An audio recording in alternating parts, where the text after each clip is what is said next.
Man who spent 33 years in prison for murder he didn't commit sues CPD officers, Cook County prosecutors Chicago. CBS. A man who spent decades in prison for a murder he did not commit has filed a federal lawsuit against Chicago police officers and Cook County prosecutors, accusing them of framing him. Lee Harris said he lost 33 years he can't get back, but through his lawsuit he can make sure someone else doesn't lose that kind of time. Don't lose hope, Harris said in March, after walking out of the Stateville Correctional Center in Crest Hill after a judge vacated his murder.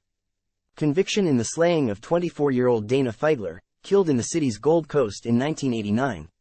Harris had a new message to share 6 months later as his attorneys filed a federal lawsuit against police and prosecutors involved in his case. There is hope in justice, he said. To me, the purpose of this lawsuit is to tell the world that you can't just do what you want to people and they just forget about it.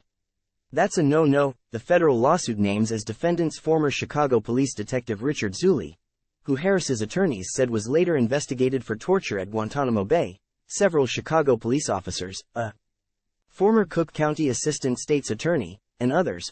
The lawsuit claims Harris was repeatedly manipulated into a coerced confession, leading to his wrongful conviction and 33-year incarceration, adding evidence was fabricated by the defendants.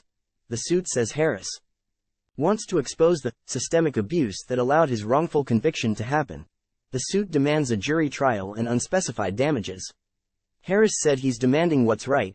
The road to justice may be achieved soon, he said.